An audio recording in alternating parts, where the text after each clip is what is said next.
The last time Bethany Fletcher let her mother set her up for anything, she ended up at a pottery class covered in clay and sitting next to a man who spent 2 hours discussing his collection of antique doorknobs. So when her father mentioned that his retirement dinner would include some wonderful people you really should meet, she knew to keep her expectations lower than basement level. The restaurant her parents chose was elegant without being pretentious, the kind of place where career professionals celebrated milestones with actual cloth napkins and wine lists that required reading glasses. Bethany arrived early, smoothing down her navy dress and wishing she had worn something less formal. Her mother, Patricia, was already there, directing the wait staff like a general preparing for battle. "Sweetheart, you look beautiful," Patricia said, kissing her cheek. "Your father is just finishing up some calls. He cannot help himself, even on his last official day." Bethany smiled. Her father had spent 35 years building his career in commercial real estate development, working his way up from an assistant property manager to senior vice president of acquisitions. Tonight was supposed to be about celebrating that journey, not networking or making business connections. "Who else is coming?" Bethany asked, scanning the private dining room her parents had reserved. It could hold maybe 30 people comfortably. "Oh, just some colleagues from your father's firm, a few old friends, and the Quinns." Patricia adjusted a centerpiece unnecessarily. "Richard Quinn is retiring too, actually. He and your father started at the company within months of each other. They have been friends for decades." The name Quinn stirred something in Bethany's memory. Her father had mentioned Richard before, usually in the context of major deals or company milestones. "Is he bringing his family? His wife passed away a few years ago, poor thing, but his son will be there. Gabriel, I think his name is. Very successful from what Richard says. Runs some kind of manufacturing company." Bethany nodded politely, already planning her escape route. She loved her parents dearly, but these corporate dinners always felt like being trapped in a networking event where everyone was 3 drinks deep and 2 compliments away from talking about their golf handicap. Guests began arriving in clusters. Bethany recognized some of her father's colleagues, shook hands, accepted hugs from people who had known her since she was in braces. Her father, Douglas, finally appeared, looking more relaxed than she had seen him in years. Retirement clearly agreed with him already. "There is my girl," he said, wrapping her in a bear hug that smelled like his cologne and pride. "Thank you for coming." "Like I would miss this," Bethany replied, meaning it. Whatever discomfort she felt at these gatherings was worth it to see her father this happy. The Quinns arrived just as people were beginning to take their seats. Richard Quinn was exactly what Bethany expected. Tall, silver-haired, with the kind of commanding presence that came from decades of closing deals and managing teams. He greeted her father with genuine warmth, the kind of friendship that needed no performance. His son was not what she expected at all. Gabriel Quinn was maybe a year or 2 older than her own 29 years, with dark hair that looked like he had been running his hands through it, and a jawline that could cut glass. He wore a charcoal suit that fit him perfectly, but he looked vaguely uncomfortable in it, like a man more used to work boots than Italian leather shoes. When his eyes met hers across the room, they were a startling shade of gray-green, and for just a moment, the noise of the party seemed to fade. Then her mother was guiding her to her seat, and the moment passed. The seating arrangement put Bethany at the far end of the long table, positioned between her father's accountant, who was already half asleep, and a marketing director, who spent the first 15 minutes of dinner showing her photos of his new boat. She smiled and nodded, pushed her salmon around her plate, and tried not to check her watch too obviously. Gabriel Quinn was seated at the opposite end of the table, next to his father and a cluster of executives who were clearly trying to impress him.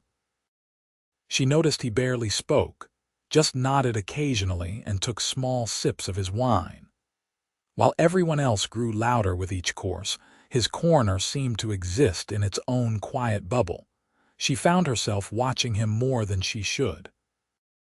There was something about the way he held himself, a kind of stillness that contrasted sharply with the animated conversations surrounding him. When someone made a joke, he smiled politely but without real amusement.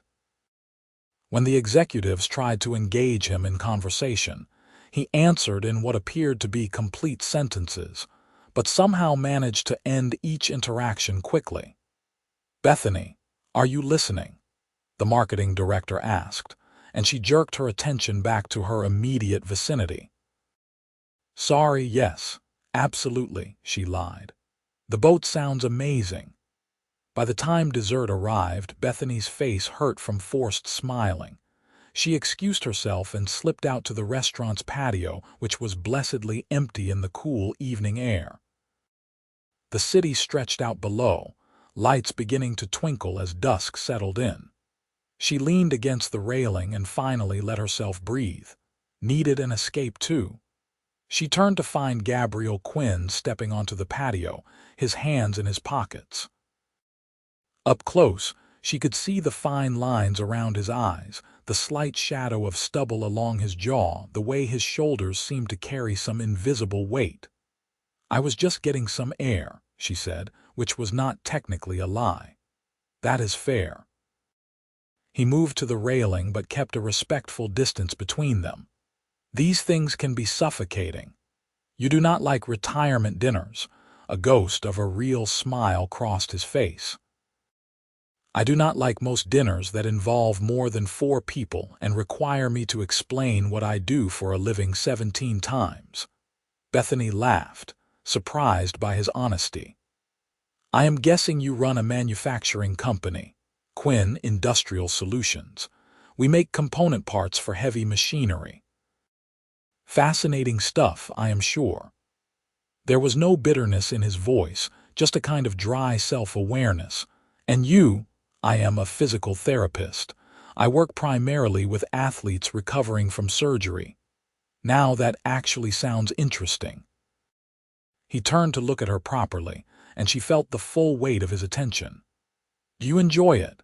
It was such a simple question, but something about the way he asked it made her answer honestly instead of giving her usual polished response.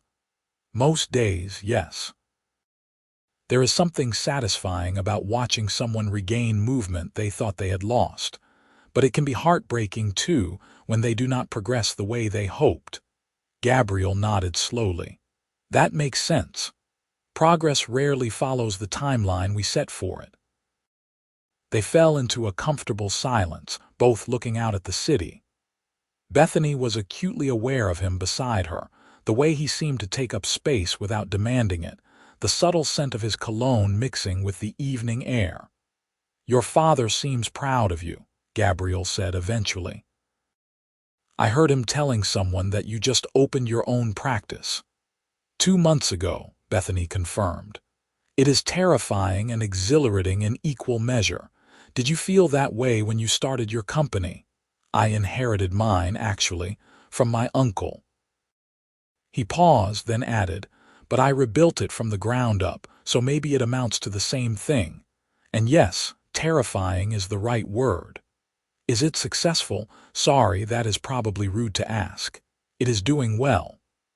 The understatement in his tone suggested it was doing more than well. "Well enough that I spend most of my time in meetings instead of actually making anything, which is the part I miss." "You like working with your hands." "I like seeing tangible results.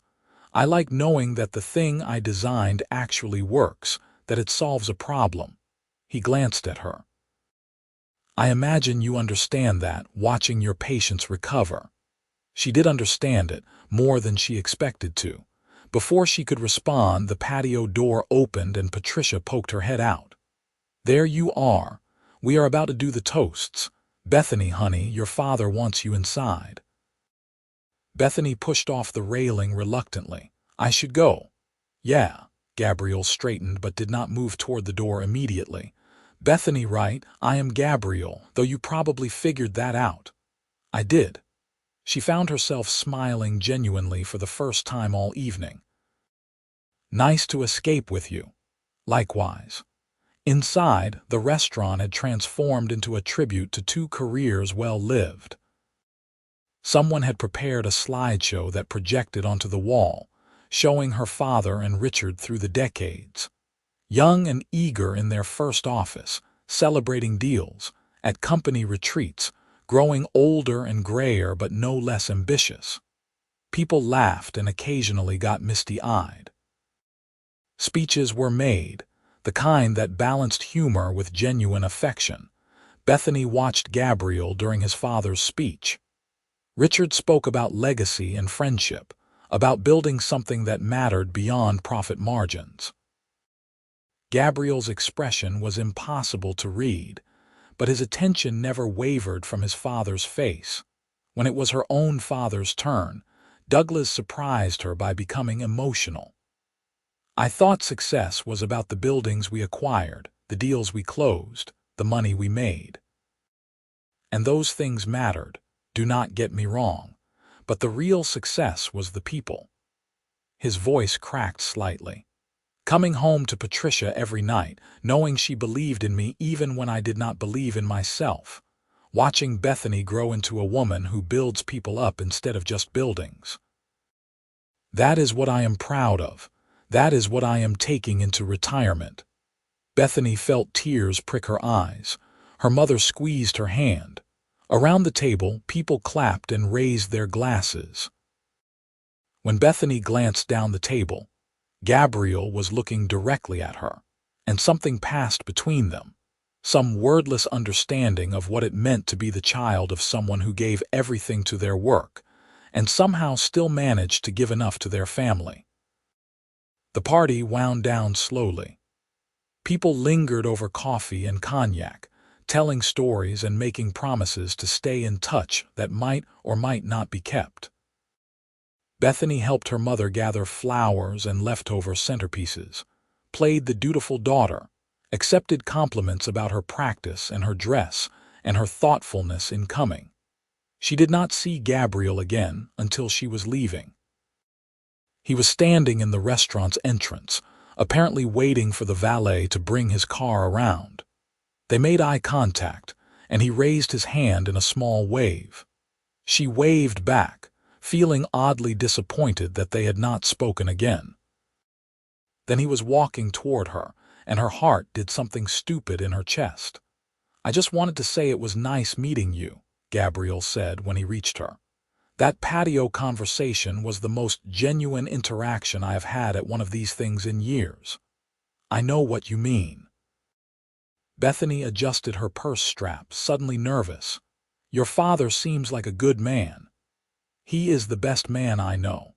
Gabriel's voice was warm with affection. "Your father, too. They are lucky to have each other, I think. Not many friendships survive decades in the corporate world." "No, I suppose not." A valet pulled up with a sleek black Mercedes that probably cost more than Bethany's annual salary. Gabriel glanced at it but did not move immediately. "This might be forward," he said, and for the first time that evening he looked uncertain. "But would you want to get coffee sometime? Actual coffee, not whatever networking masquerading as coffee means. Just two people who survived their parents' retirement dinner." Bethany felt a smile spread across her face. "I would like that." "Yeah," he pulled out his phone. "Can I get your number?"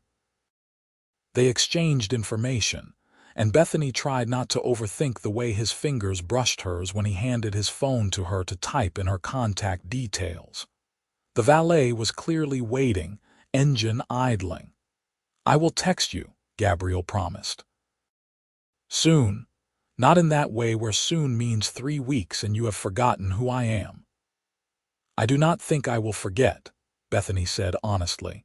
He smiled then, a real smile that transformed his entire face, and she realized he was even more attractive when he looked happy. "Good night, Bethany Fletcher." "Good night, Gabriel Quinn." She watched him drive away, then stood on the sidewalk like an idiot for a full minute before her own car was brought around. Her mother materialized beside her, looking far too pleased with herself. "He seems nice," Patricia said innocently. "Gabriel." "Mom, I am just saying. Richard has been telling your father about him for years. Apparently he took a struggling company and turned it into something worth over $40 million, and he is single. You did not set this up, did you?" Bethany asked suspiciously. "Set what up? I simply invited Richard to your father's retirement dinner. I cannot help it if his son is handsome and successful and seemed very interested in talking to my daughter." Bethany shook her head, but she was smiling. "You are impossible. I am a mother." "It is my job." Gabriel texted her the next morning. Not in 3 weeks, not even in 3 days. The next morning, while Bethany was drinking coffee and reviewing patient files at her kitchen counter. "Hope you made it home safely after escaping that very quiet dinner. Are you free for coffee this week? Actually free, not polite brush-off free." She read the message 3 times, then forced herself to wait a full 10 minutes before responding.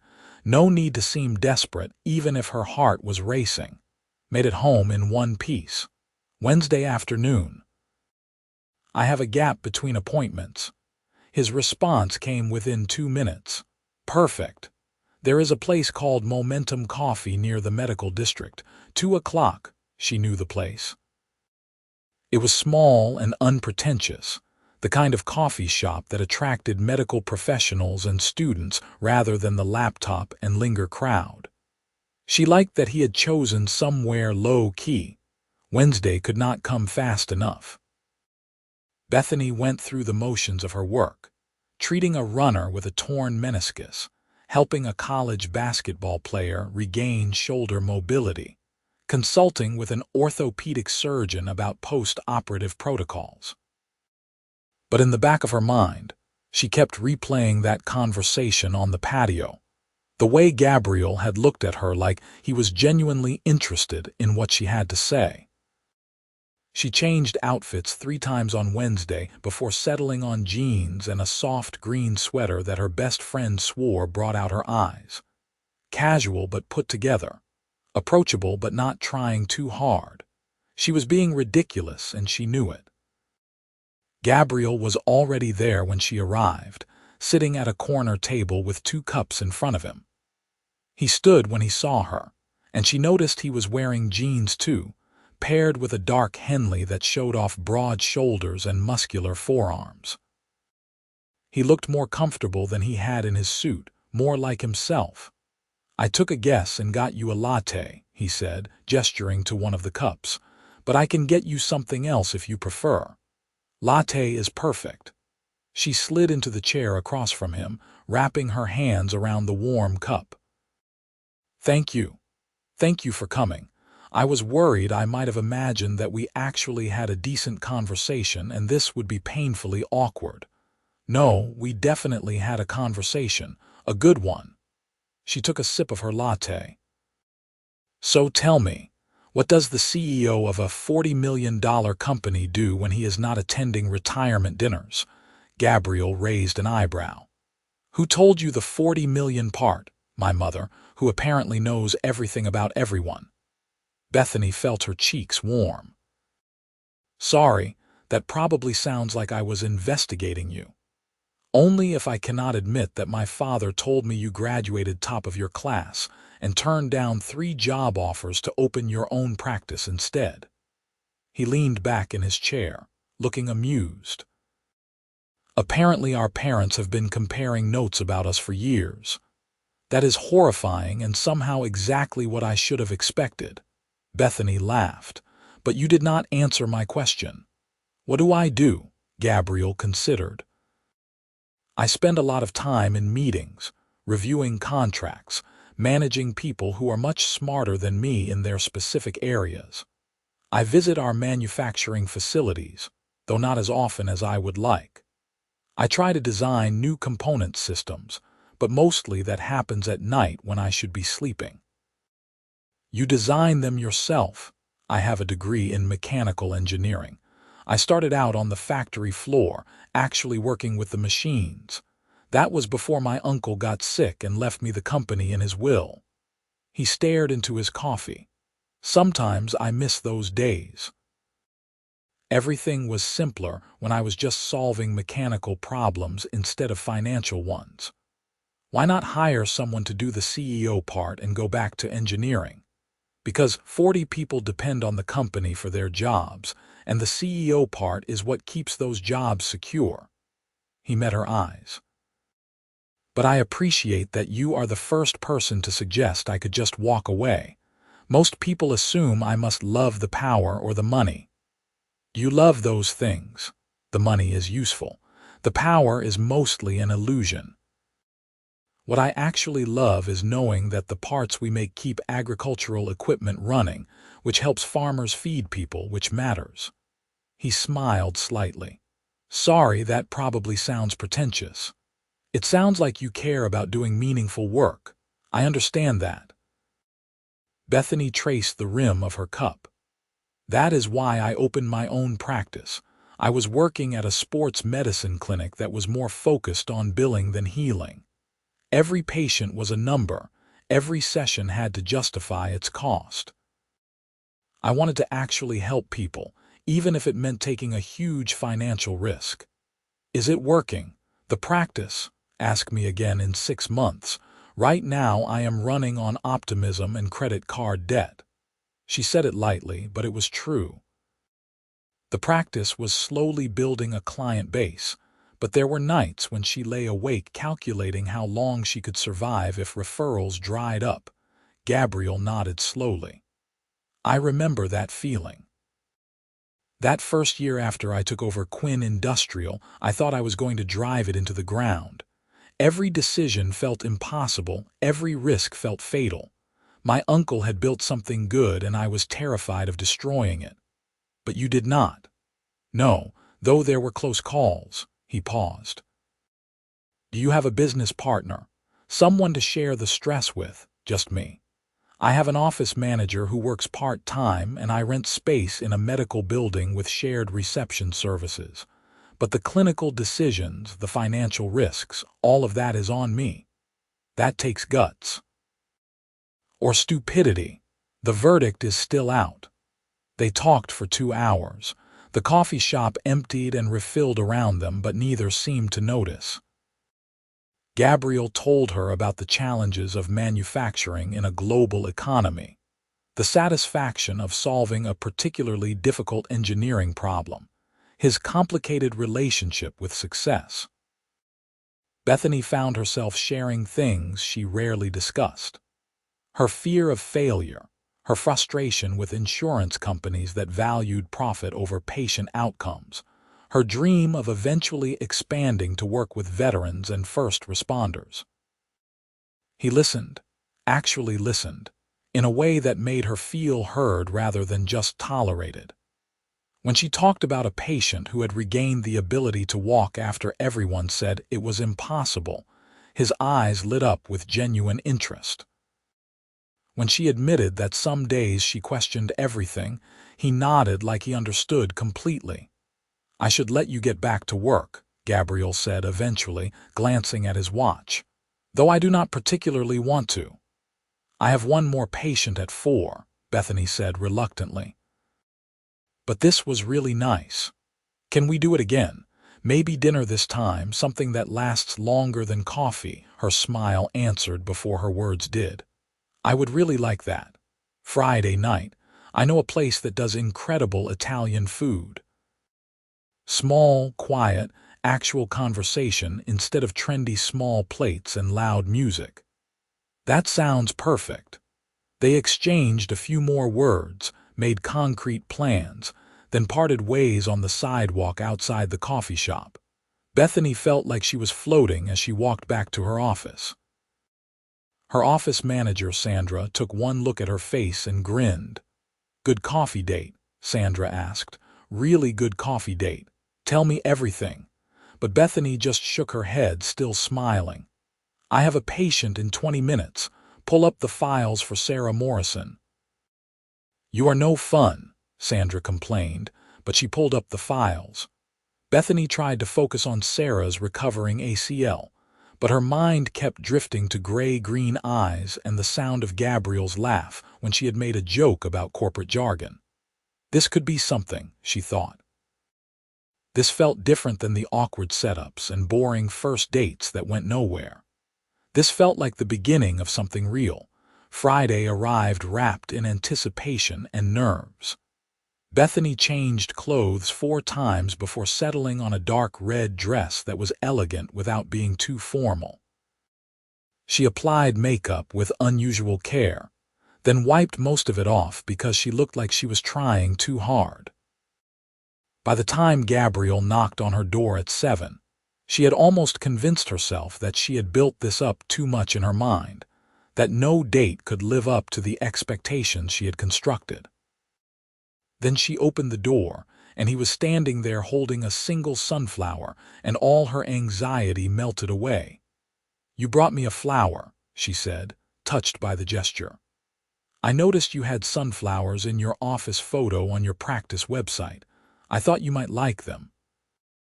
He looked almost shy. "Is that weird?" "That might be weird. It is perfect." She took the sunflower, their fingers brushing again. "Let me put this in water and then we can go." The restaurant was exactly as he had described. Small, intimate, with warm lighting and the smell of garlic and fresh bread filling the air. They were seated at a corner table that felt private despite the other diners scattered throughout the space. Gabriel ordered wine, and they spent a few minutes debating the menu before settling on dishes they promised to share. "So I have a confession," Gabriel said once their wine arrived. "I looked up your practice after we had coffee. The testimonials from your patients are incredible." Bethany felt a flush of pride. "They make it easy. Most of them work harder than I do." There was one from a high school athlete who said you helped her get a college scholarship by getting her back on the field after everyone else said she would never play again. That must have felt amazing. "Emma." Bethany smiled at the memory. "She is playing Division I soccer now. That was one of the best days of my career, watching her commitment ceremony. Do you get attached to all your patients? More than I probably should." "My professors in graduate school always warned about maintaining professional boundaries, but I cannot seem to help it. When they succeed, I feel like a proud parent. When they struggle, I take it personally." "That seems like it would make you a better therapist, not a worse one." "Maybe. Or maybe it means I will burn out by the time I am 40. Gabriel shook his head. "I do not think so.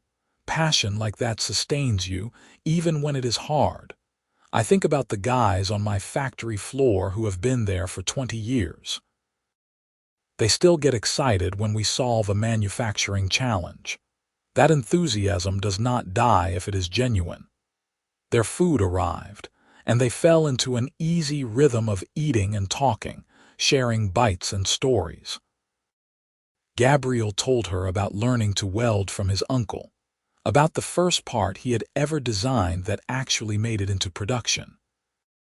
Bethany shared the story of realizing she wanted to be a physical therapist after tearing her own ACL in high school and working with a therapist who made her feel capable instead of broken. "So we both found our careers through personal experience," Gabriel observed. "Mine through family, yours through injury." "I never thought about it that way, but you are right." Bethany twirled pasta around her fork. "Do you think that makes us better at what we do, having that personal connection?" "I hope so. Otherwise, I am just a guy who inherited a company and got lucky." "You are more than that." The words came out more intensely than she intended. "Sorry, I just mean that luck does not turn a struggling company into something worth $40 million. You clearly worked for it." Gabriel looked at her for a long moment, something unreadable in his expression. Thank you for saying that. Sometimes it is hard to separate what I built from what I inherited. I understand that too. My practice would not exist without my parents helping with the initial costs. I tell myself I am independent, but the truth is I had a safety net most people do not get. But you still took the risk. You still do the work. The safety net does not diminish that. They lingered over dessert, then over coffee, neither wanting the evening to end. The restaurant staff began giving them pointed looks as closing time approached. Finally, reluctantly, they paid the bill and walked outside. "Thank you for tonight," Bethany said. "This was wonderful. It really was." Gabriel stepped closer, and she could smell his cologne again, something clean and woodsy. "Can I see you again? I know I keep asking, but I really enjoy spending time with you." "I really enjoy spending time with you too." She was acutely aware of how close they were standing, of the way his eyes dropped briefly to her lips. "Good." He reached out and tucked a strand of hair behind her ear, the gesture achingly tender. "I am going to kiss you now, if that is okay." Instead of answering, she closed the distance between them. The kiss was soft at first, almost tentative, then deepened into something that made her forget they were standing on a public sidewalk. His hand came up to cup her face, and she gripped the front of his shirt, pulling him closer. When they finally broke apart, both slightly breathless, Gabriel rested his forehead against hers. "That was even better than I imagined," he murmured. "You imagined kissing me, since the retirement dinner, if I am being honest." Bethany laughed softly. "Me too." He drove her home, and they sat in her driveway talking for another 30 minutes before she finally forced herself to go inside. She watched from her window as his car pulled away, hugging herself and feeling like a teenager with her first crush. Sandra noticed immediately on Monday morning. "You are glowing, actually glowing. Please tell me the coffee date guy called you." "We had dinner Friday night," Bethany admitted, and it was perfect. He is perfect.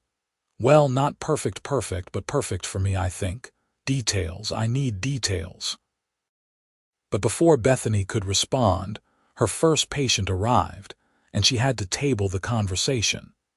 She moved through her day in a happy haze, treating patients and filing insurance paperwork and returning phone calls. But part of her mind was always on Gabriel. He texted her around lunch asking about her day, and they fell into an easy text conversation that carried through the afternoon. They saw each other again on Wednesday, just for coffee after her last appointment. Then Saturday for lunch at a farmer's market, where they wandered through stalls and Gabriel bought far too much fresh produce, because Bethany mentioned she liked to cook. The following Tuesday he brought her lunch at her office, surprising her between patients with Thai food and that quiet smile she was beginning to crave. "You keep feeding me," she observed, stealing a spring roll from his container. "I keep wanting reasons to see you," he replied simply. They fell into a pattern over the next few weeks. Gabriel would text her good morning, often including a terrible engineering pun that made her groan and laugh simultaneously. They would meet whenever their schedules aligned, sometimes for elaborate dates at nice restaurants, sometimes just for quick coffees or walks through the park near her office. He came to watch her lead a group therapy session for young athletes, sitting quietly in the back, and afterward telling her how impressive she was with her patients.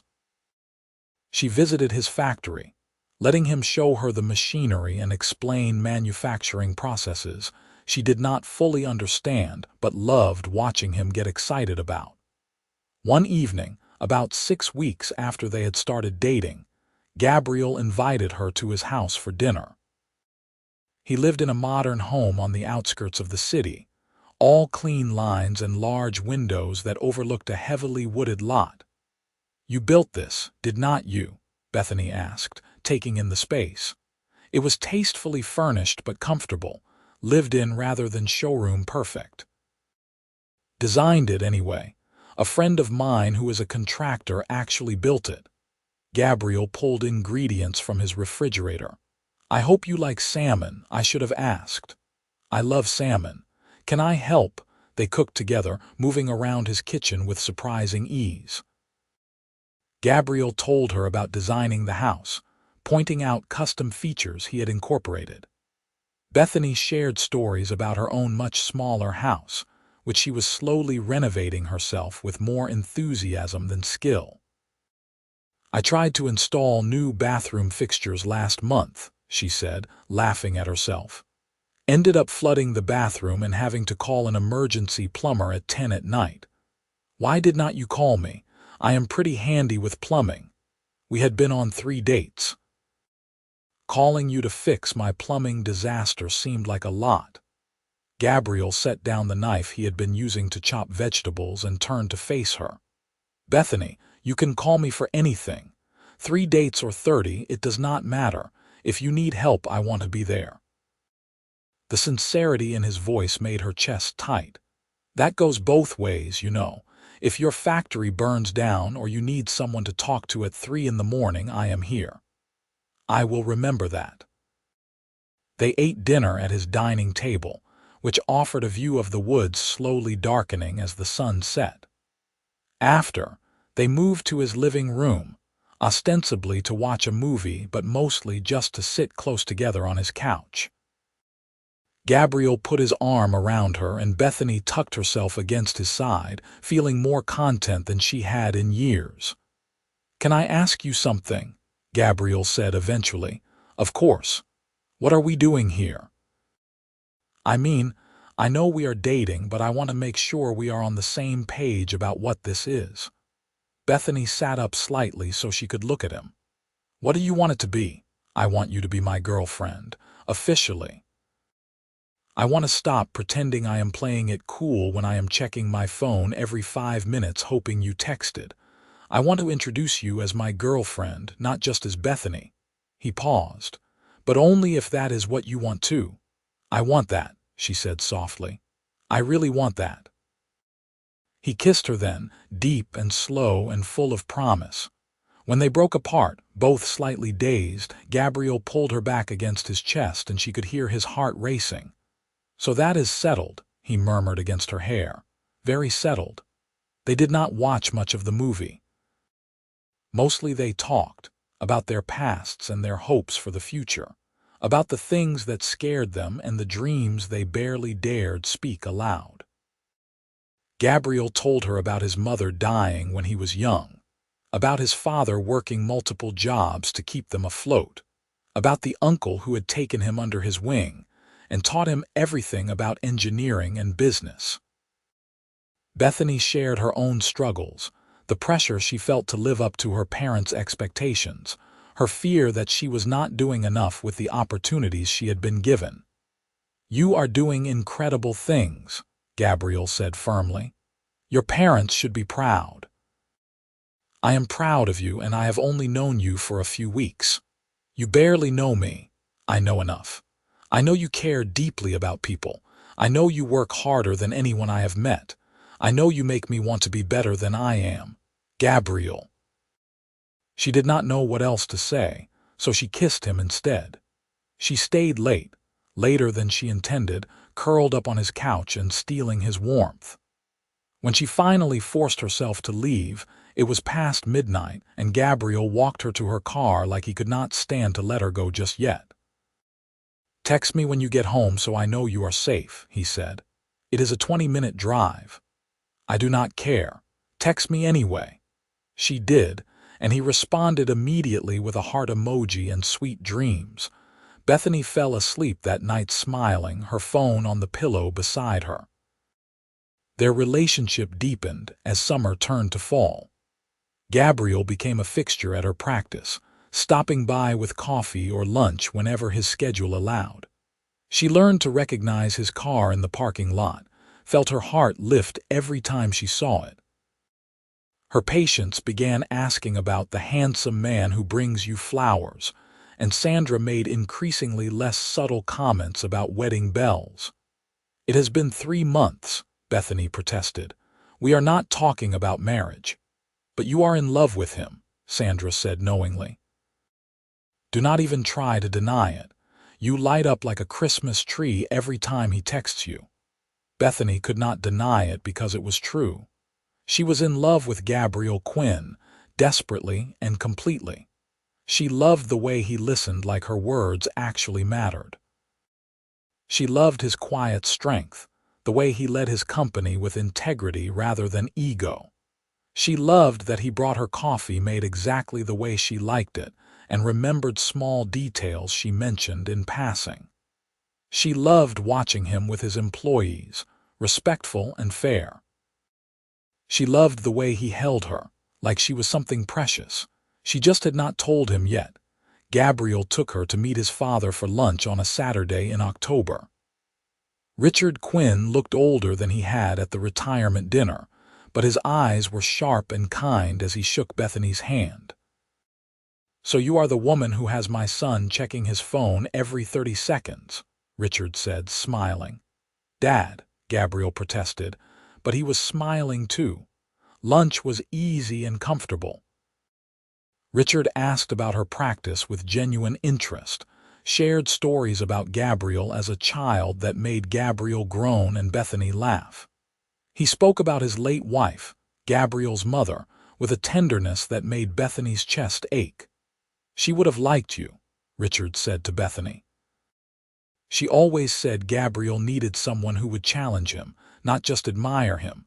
Someone with their own dreams." "I like her already," Bethany replied.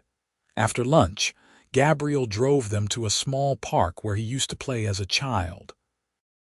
They walked slowly, leaves crunching under their feet, Gabriel pointing out the tree he had fallen out of and broken his arm, the field where he had played baseball. "Thank you for being patient with my dad," Gabriel said. "He does not get out much anymore, and I think he gets lonely. I really enjoyed meeting him. He clearly loves you very much. He is the reason I am who I am. Every good thing about me came from watching him work 3 jobs and never complain, never give up. He taught me that success means nothing if you have to step on people to achieve it." Bethany stopped walking and turned to face him. "You are an amazing person, Gabriel Quinn. I hope you know that." He pulled her close, kissing her forehead. "You make me feel amazing. That is different." "It is not different, it is just true." They stood there in the middle of the park, wrapped around each other, and Bethany almost said it. Almost told him she loved him. But something held her back, some small fear that it was too soon, that she would scare him away. Gabriel introduced her to his key employees the following week, giving her a full tour of Quinn Industrial Solutions. The factory floor was loud and busy, workers operating massive machines with practiced ease. Gabriel moved through the space with confidence, greeting everyone by name, stopping to check on projects and ask about families. His employees clearly respected him, and more than that, they seemed to genuinely like him. "This is Bethany," he told them, pride evident in his voice. "She is my girlfriend and she is brilliant, so be nice." "We are always nice," one of the workers, a woman named Marie, protested. "He is the difficult one." Everyone laughed, including Gabriel. He showed Bethany the design lab where new components were developed, letting her look through his sketches and blueprints. She did not understand most of it, but she loved watching him explain his ideas, the way his whole face changed when he talked about solving a particularly complex problem. "You really love this," she observed. "I do. It is the part of the job that still feels like mine, you know, not inherited, not obligated, just pure creation. You should do more of it." "Maybe I will, if I can figure out how to clone myself and let one version handle the administrative side." They grabbed dinner at a small diner near the factory. Nothing fancy, but the food was good and plentiful. Gabriel knew everyone there too, from the owner to the waitstaff, stopping to chat and introduce Bethany with that same pride in his voice that made her feel like the most important person in the world. "You are loved here," Bethany said after they ordered. "Not just respected, actually loved. These people built this company as much as I did. I just try to make sure they know I appreciate them. See, that is what makes you a good person. You genuinely care." Gabriel reached across the table and took her hand. "I care about you most of all." The words hung in the air between them, weighted with meaning. Bethany squeezed his hand, her heart in her throat. "I care about you too," she managed. "So much." It was not the same as saying "I love you," but it was close. Close enough that Gabriel seemed to hear what she could not quite say. His thumb traced patterns on her palm, and they sat there holding hands like teenagers until their food arrived. Bethany brought Gabriel home for Sunday dinner with her parents a few days later. She warned him in advance that her mother would ask invasive questions, and her father would probably give him the protective dad speech. But Gabriel just laughed and said he could handle it. He charmed her parents effortlessly. He complimented Patricia's cooking genuinely, and discussed real estate development with Douglas like he actually cared about the subject. He answered Patricia's intrusive questions with good humor, and listened to Douglas's stories about the old days with real interest. When her mother brought out photo albums from Bethany's childhood, Gabriel looked through them with delight, pointing out her gap-toothed smile and asking questions about each picture. "She was the cutest kid," Gabriel said, studying a photo of 8-year-old Bethany in a soccer uniform. "She was a terror," Douglas corrected fondly. "Smart and stubborn and absolutely determined to do everything her own way." "Some things never change," Gabriel said, grinning at Bethany. After dinner, her father pulled Gabriel aside under the pretense of showing him something in the garage. Bethany watched them go with trepidation. "Your young man is wonderful," Patricia said, beginning to clear dishes. "Richard was right about him." "You and Richard have been plotting this since the retirement dinner, have not you?" Patricia just smiled. "I have no idea what you mean." In the garage, Douglas was apparently giving Gabriel a version of the protective father talk, because when they emerged 20 minutes later, Gabriel looked slightly pale but determined. "Everything okay?" Bethany asked. "Your father just made it very clear what will happen if I hurt you," Gabriel said, in impressive detail. "Dad, I was very polite about it," Douglas protested. "And Gabriel assured me his intentions are honorable." "His intentions are none of your business," Bethany said, but she was smiling. They left soon after, Gabriel assuring her parents he would bring Bethany back for another dinner soon. In the car, Bethany turned to him apologetically. "Sorry about my dad. He means well." "Do not apologize. I would do the same thing if I had a daughter." Gabriel glanced at her. "Though for the record, my intentions are honorable, very honorable." "Oh, really? What exactly are these honorable intentions?" He reached over and took her hand. "To keep seeing you every chance I get, to support your practice and your dreams, to make you as happy as you make me." He paused. "To hopefully build something real and lasting with you." Bethany felt tears prick her eyes. "I want that too, all of that." Yeah. That night, lying in bed and replaying the evening, Bethany finally admitted to herself what she had known for weeks. She was completely, irrevocably in love with Gabriel Quinn. She loved him for his kindness and his integrity, for the way he treated everyone from CEOs to factory workers with equal respect. She loved his hands, scarred from years of working with machinery, and the way those same hands were infinitely gentle when they touched her.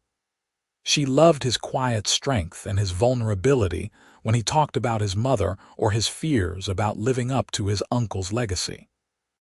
She loved the way he made her feel seen and valued and cherished. Now she just had to figure out how to tell him. The opportunity came 2 weeks later, on a Friday evening when Gabriel picked her up for what he said would be a surprise date. He drove them out of the city, taking roads that became increasingly rural and unfamiliar. Bethany did not ask where they were going, content to trust him and enjoy the drive. They ended up at a small lake surrounded by trees ablaze with fall colors. Gabriel parked in an empty lot and pulled a blanket and a basket from his trunk. "I thought we could watch the sunset," he said. "If that is not too cheesy." It is exactly the right amount of cheesy. They spread the blanket on a grassy slope overlooking the water. The basket contained wine and cheese and fresh bread, along with chocolate strawberries that were clearly from the fancy bakery downtown. They ate and talked as the sun dropped slowly toward the horizon, painting the sky in shades of orange and pink and gold. "This is beautiful," Bethany said, leaning back on her hands. "How did you find this place?" "I used to come here as a kid when things got overwhelming.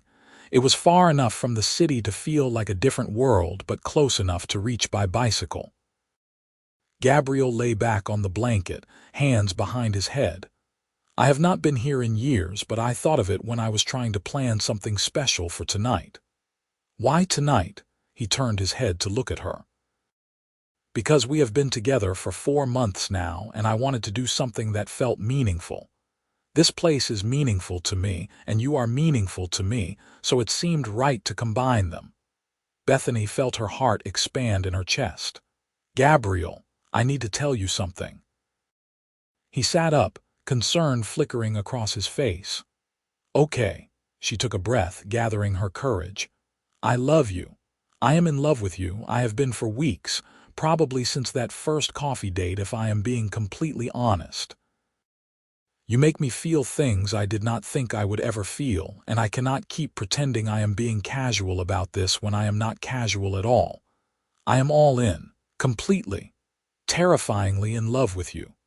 For a moment, Gabriel just stared at her, his expression unreadable. Then he was moving, cupping her face in his hands and kissing her with an intensity that made her dizzy. "I love you too," he said against her lips. "God, Bethany, I love you so much. I have been trying to figure out the perfect way to tell you, the perfect moment, and meanwhile you just say it and make it sound so easy. It is easy. Loving you is the easiest thing I have ever done." They kissed until the sun disappeared completely below the horizon and the first stars began to appear. When they finally pulled apart, Gabriel kept her close, his forehead resting against hers. "I want a future with you," he said quietly. "I know it is early. I know we have not been together that long, but I cannot help how I feel. I want years with you, Bethany. Decades. I want to support your practice and watch it grow. I want to bring you coffee and listen to your stories and fix your plumbing when you flood your bathroom. I want everything. I want everything too," she whispered. They stayed at the lake until the air grew too cold to ignore, then drove back to the city wrapped in the warm glow of new declarations. Gabriel stayed over at her house that night, and they talked until dawn, making plans and sharing dreams and promising each other forever, even though it was terrifyingly soon to make such promises. The holidays arrived with surprising speed. Bethany and Gabriel spent Thanksgiving with his father, the three of them cooking together in Richard's kitchen and telling stories that made them all laugh until they cried. Richard took Bethany aside while Gabriel was carving the turkey and squeezed her hand. "Thank you for loving my son," he said simply. "He is happier than I have seen him in years, maybe ever." "He makes me happy too," Bethany replied, her voice thick with emotion. Christmas was with her parents, a chaotic and joyful affair that included extended family, and too much food and Gabriel fitting seamlessly into the festivities. He helped her father set up a new television, and listened to her aunt's lengthy stories about her cats, and played board games with her younger cousins without complaint. "You are really good at this," Bethany observed late that night after everyone had finally left and they were helping her parents clean up. "Good at what, family?" Being part of a family, you make it look effortless. I like your family. They remind me that not every successful person forgets how to be human. Douglas overheard and clapped Gabriel on the shoulder. You are a good man, Gabriel Quinn. You take care of our girl. That is my plan, sir. As winter turned toward spring, Bethany's practice continued to grow. She hired a second therapist to help manage the increasing patient load, then a third. Gabriel helped her navigate the business side, reviewing contracts and offering advice without ever trying to take over. He supported her decisions, even when he thought she might be taking on too much, and celebrated her victories like they were his own. Quinn Industrial Solutions thrived too. Gabriel landed a major contract with an agricultural equipment manufacturer, which meant hiring 10 new employees and expanding the factory. Bethany watched him manage the growth with the same integrity he approached everything, making sure his existing workers received raises before he took any additional profit for himself. You are incredible, she told him one evening as they reviewed his expansion plans. Most CEOs would not think twice about maximizing their own profit. Most CEOs did not learn about business from a man who worked 3 jobs to keep me fed, Gabriel replied. I remember what it feels like to struggle. I will not forget that just because I do not struggle anymore. They talked about moving in together in early spring. Gabriel's house was larger and closer to the factory, but Bethany loved her small house and the independence it represented. They compromised by deciding to look for a new place together, something they could choose as a couple rather than one person accommodating the other. It took 2 months of house hunting, but they finally found a place that felt right. It was a renovated farmhouse on 3 acres, close enough to the city for Bethany's commute, but far enough out to feel private. It had a huge kitchen for Gabriel to cook in, a sun-drenched room that would make a perfect home office for Bethany, and a detached garage that Gabriel immediately started planning to convert into a workshop. This is it, Bethany said, standing in the empty living room and envisioning their life there. This is our home. Are you sure? Gabriel asked. It needs some work and it is more expensive than we discussed. I am sure. This is where we build our life. They closed on the house in June, exactly 1 year after the retirement dinner where they first met. Moving in was chaos, combining 2 households worth of furniture and belongings, and arguing good-naturedly about where everything should go. Gabriel's father helped, as did Bethany's parents, along with several of Gabriel's employees who refused to let their boss move heavy furniture alone. You have good people, Bethany told Gabriel as they watched Marie and 2 other factory workers efficiently organize their garage. I have the best people, he agreed. And now I have the best home with the best woman. I am a lucky man. That night, after everyone had left and they were surrounded by half-unpacked boxes, Gabriel pulled Bethany onto their new couch and wrapped his arms around her. 1 year ago, I was dreading my father's retirement dinner, he said. I was planning to show up, make polite conversation, and leave as quickly as possible. I had no idea that the quietest table in that restaurant would lead me to the loudest feeling I have ever experienced. Bethany turned to look at him. What feeling? Love. Complete, overwhelming, life-changing love. He kissed her softly. You were sitting at that far end of the table, looking slightly miserable, and I could not stop watching you. Even then, before we had spoken, I felt something. Like recognizing someone I had been looking for without knowing I was searching. I felt it too, Bethany admitted. When you came out to the patio, when you understood why I needed to escape, I thought maybe you could be someone special. I had no idea how special. I want to marry you, Gabriel said suddenly. I know we have not talked about it explicitly, but I cannot imagine spending my life with anyone else. I love you, Bethany Fletcher. I love your passion and your kindness and the way you make me want to be better. I love that you challenge me and support me in equal measure. I love building this life with you." Bethany felt tears spill down her cheeks. "Are you proposing?" "Not yet. Not properly. I want to do it right, with a ring and a plan and all the romance you deserve. But I needed you to know what I am feeling, what I am planning. I want forever with you if you will have me." "I will have you," she said, laughing through her tears. "Forever and always I will have you." The actual proposal came 2 months later. Gabriel took her back to the lake, where they had first said "I love you," the trees just beginning to turn colors again as fall approached. They spread the same blanket on the same grassy slope. But this time, Gabriel had brought a picnic basket that contained, along with food and wine, a small velvet box. He proposed as the sun began to set, dropping to one knee on that blanket and telling her all the reasons he loved her, all the ways she had changed his life for the better. The ring was perfect, a simple sapphire surrounded by small diamonds that caught the dying light and sparkled like stars. "Yes," Bethany said before he even finished asking the question. "Yes, absolutely yes."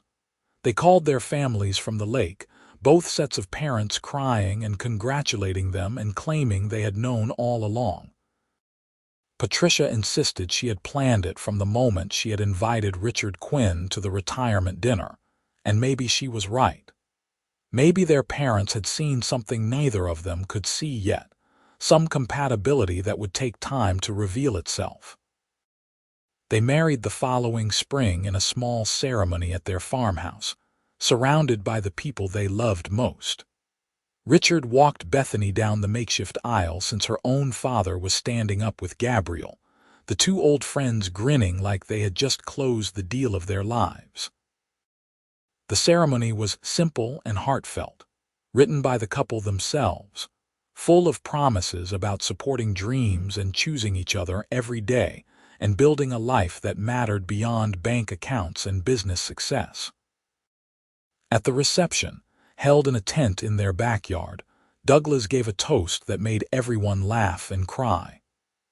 "When Patricia told me she invited the Quinns to my retirement dinner, I thought it was just about celebrating careers. I had no idea she was matchmaking. But watching my daughter fall in love with Gabriel has been one of the great joys of my life. Gabriel, you are exactly the kind of man I hoped Bethany would find. Someone who sees her strength and honors it, someone who builds her up instead of trying to change her. Welcome to our family, son." Richard spoke next, his voice breaking as he talked about watching his son become the man he always knew he could be.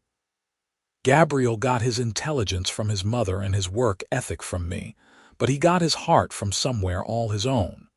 And Bethany, you have given that heart a home. Thank you for loving him so completely." They danced under string lights as the sun set, Gabriel holding Bethany close and whispering how beautiful she looked, how lucky he was, how much he loved her. Their first dance was to a song about finding home in another person, and Bethany thought about that retirement dinner, that quiet table at the far end of the room, the way their eyes had met across the space. She thought about the patio conversation that had felt so natural, so right, even before they knew what they were beginning. "What are you thinking about?" Gabriel asked, his breath warm against her ear. "About how that was the quietest table at the dinner," she said. The forgotten corner where they put the people who did not quite fit with the executives and the big personalities. And yet that quiet table led to the loudest feeling I have ever experienced. This love that fills up every part of me until I feel like I might burst from it. Gabriel pulled back to look at her, his eyes suspiciously bright. "I was thinking the exact same thing.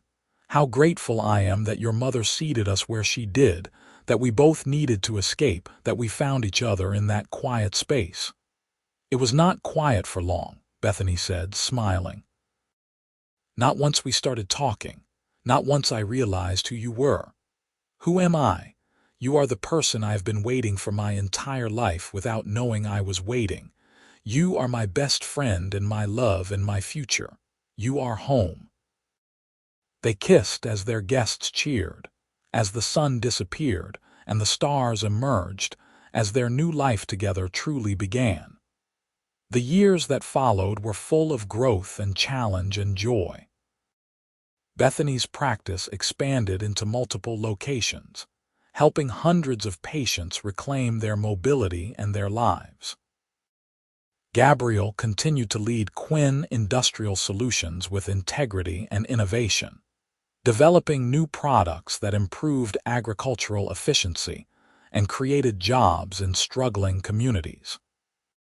They supported each other through long days and difficult decisions, through the loss of Richard 2 years after their wedding and the joy of Bethany's pregnancy announcement 6 months after that. Their daughter, Caroline Patricia Quinn, arrived on a spring morning, tiny and perfect and immediately beloved by everyone who met her. Gabriel cried when he held her for the first time, overwhelmed by the weight of responsibility and love. "We made a person," he said in wonder. "An actual person." "We did," Bethany agreed, exhausted and elated. "We made her out of love." Caroline was followed 2 years later by her brother, Douglas Richard Quinn, named for the grandfathers who had shaped both their lives. The farmhouse that had felt so spacious when they moved in filled with toys and laughter, and the chaos of raising 2 small children while managing 2 demanding careers. But they made it work. They tag-teamed bedtime routines and split midnight feedings and showed up for each other constantly. Gabriel scheduled his factory visits around Bethany's clinical hours, so one of them was always available for the kids. Bethany brought her files home and worked after the children went to bed, with Gabriel bringing her tea and asking questions about her cases. They built a life that honored both their professional ambitions and their family commitments, refusing to sacrifice one for the other. On their 5th wedding anniversary, they returned to the lake without the children, leaving them with Bethany's parents for the weekend. They spread that same blanket on that same slope, older now and more tired but no less in love. "Do you remember what you said the first time we came here?" Gabriel asked, pulling Bethany against his chest.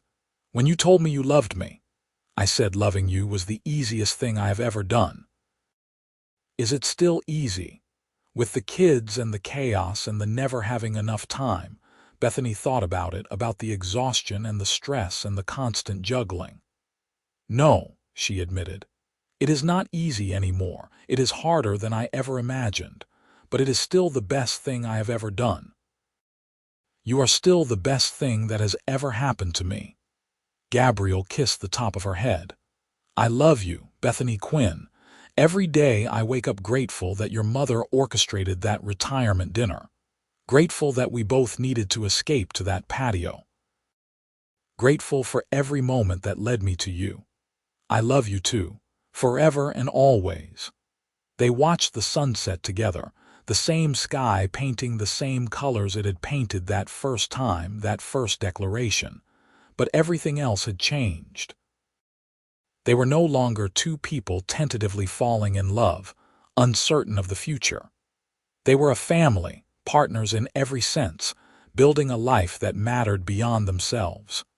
The years continued to pass, bringing new challenges and joys. They celebrated as Caroline started kindergarten and Douglas took his first steps. They supported each other through professional setbacks and victories. They renovated the workshop into a proper space where Gabriel could design, and they added a therapy room to the house so Bethany could see select patients from home. They hosted holidays and dinner parties, filling their farmhouse with friends and family and laughter. On their 10th anniversary, Gabriel surprised Bethany with a portrait he had commissioned, based on a photo from that first retirement dinner. The artist had captured them at opposite ends of the long table, not looking at each other but somehow still connected, an invisible thread linking them across the space. "The quietest table," Gabriel said as Bethany studied the portrait with tears in her eyes. "Where we found the loudest love." "It is perfect," she whispered. "You are perfect. I am far from perfect, but I am perfectly yours."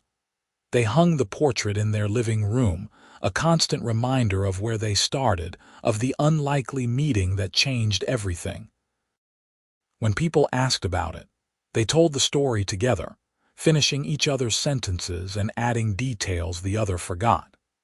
They told it to their children as they grew older, teaching them that love often comes from unexpected places, that the best things in life cannot be forced or planned.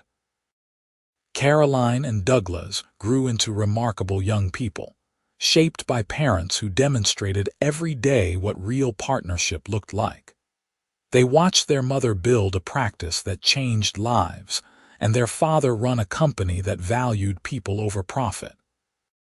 They learned that success meant nothing without integrity, that love required both passion and persistence.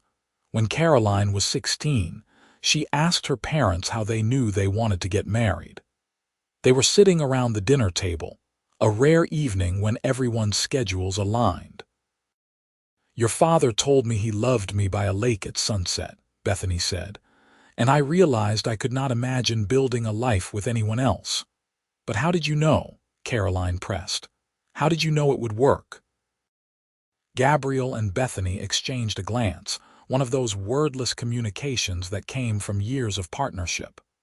"We did not know," Gabriel admitted. "Not really. We hoped and we chose to believe, but there were no guarantees. Love is always a risk. But it is the best risk," Bethany added. "The only risk worth taking. Because the alternative is playing it safe and never experiencing something truly extraordinary. Plus, Grandma Patricia masterminded the whole thing," Gabriel said, making everyone laugh. "So we had expert matchmaking on our side." Patricia had passed away 2 years earlier, but her influence remained. She had lived to see both her grandchildren born, to watch Bethany's practice grow into something remarkable, to know that her orchestrated meeting had resulted in a love story for the ages. Douglas, the father who had given so much to his career, retired from retirement to consult part-time for Quinn Industrial Solutions.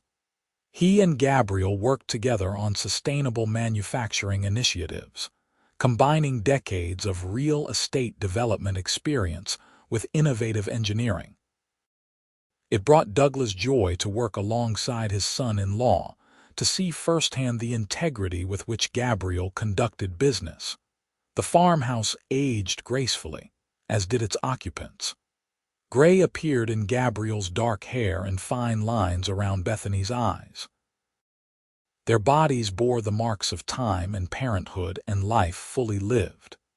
But their love remained as vital as it had been that first evening on the patio, when two strangers discovered they understood each other better than either expected. They celebrated 25 years of marriage surrounded by family and friends, many of whom had been at that original retirement dinner. The party was held at the same restaurant, in the same private dining room, though it had been renovated since. Gabriel gave a toast that made everyone cry. 25 years ago, I attended a retirement dinner I did not want to attend. I planned to show up, congratulate my father, and leave as quickly as possible. I certainly did not plan to meet the love of my life at the quietest table in the room." He looked at Bethany, who was wiping her eyes. "But life has a way of surprising us when we stop trying to control every outcome. That quiet table led to the loudest, most extraordinary love I could have imagined. Bethany, you have given me everything I never knew I needed. Here is to 25 more years and 25 after that." Later, when the party had ended and they were alone in the car, Bethany took Gabriel's hand. "You ever regret it?" she asked. "The life we chose. We worked so hard, sacrificed so much time. Do you ever wish we had taken it easier?" Gabriel was quiet for a moment, considering. "I regret every dinner I missed because of a late meeting. I regret the times work stress made me less present than I should have been. But I do not regret building something meaningful both professionally and personally. And I certainly do not regret you. Never you. I do not regret you either. Not for a single second." They drove home to their farmhouse, to the life they had built together through intention and effort and unshakable commitment. The portrait from the retirement dinner still hung in their living room, a testament to unlikely beginnings and extraordinary outcomes. Caroline was getting married the following summer to a teacher she met while volunteering at a youth center. Douglas was in his final year of engineering school, following in his father's footsteps, but making his own path. Both children were happy, healthy, purposeful. Both understood that success meant more than money, that love required work, that the best lives were built on integrity and compassion. On a quiet Sunday morning, decades after that first retirement dinner, Gabriel and Bethany sat on their porch drinking coffee and watching the sun rise over their land. They had grown old together, their bodies slower but their connection deeper. They knew each other's thoughts before they were spoken, could communicate volumes with a simple glance. They had built a life that mattered, personally and professionally, leaving legacies in the form of healed patients, thriving businesses, and children who understood what real love looked like. "I would do it all again," Bethany said suddenly. "Every moment, every challenge, I would choose you every single time." Gabriel reached over and took her hand, his fingers intertwining with hers with the ease of decades of practice. "The quietest table," he said softly. "Who knew it would change everything?" "I think we knew," Bethany replied. "Maybe not consciously, but somewhere deep down we recognized each other, like coming home after a long journey." They sat in comfortable silence, watching the world wake up around them. Somewhere inside the house, their grandson was sleeping, Caroline's first child who bore a striking resemblance to Gabriel at that age. The farmhouse that had started as just a building had become a home, filled with memories and love, and the evidence of lives well lived. The portrait from the retirement dinner had been joined by dozens of others over the years. Wedding photos, pictures of the children at various ages, family vacations, milestone celebrations. Each image told part of their story, but none captured it quite like that first one. Two strangers at opposite ends of a table, not yet aware that they were about to find everything they had been missing. That was the image they would leave behind when they were gone, the legacy beyond the successful practice and the thriving company. They would leave behind proof that love can come from the unlikeliest places, that quiet moments can hold the loudest feelings, that two people who choose each other every single day can build something extraordinary.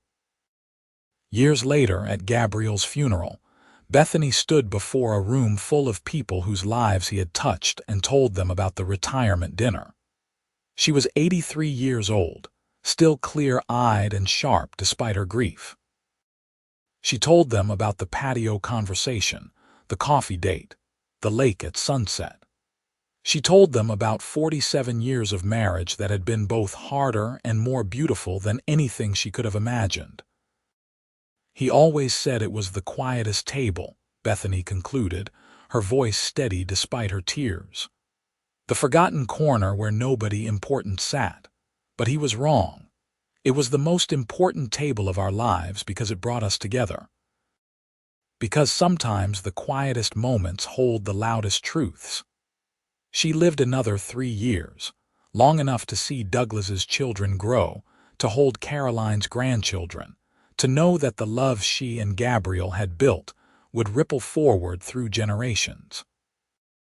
When she passed peacefully in her sleep, Surrounded by family in the farmhouse she had shared with Gabriel for so many years, her last conscious thought was of a retirement dinner, and a man with gray-green eyes who had seen her across a crowded room and recognized his future. The portrait from that dinner hung in Caroline's house now, passed down as a family treasure. She told her children and grandchildren about the quiet table that held the loudest feeling, about two people who met by chance and stayed together by choice, about a love story that proved the best things in life cannot be planned or controlled. And in that way, Gabriel and Bethany lived on, not just in memory but in the example they had set, the lives they had touched, the legacy of love they had built together. It had all started with a retirement dinner, a reluctant attendance, a quiet table at the far end of a room. But it had grown into something magnificent, a love story that spanned decades and changed everyone it touched. That was the real magic, Bethany had always believed. Not that they found each other, though that was remarkable enough. The real magic was that they chose each other, every single day, through joy and challenge, through the ordinary and the extraordinary, until death parted them and beyond. The quietest table had indeed held the loudest feeling, and that feeling had echoed through their entire lives, a testament to the transformative power of love when two people commit fully to building something beautiful together.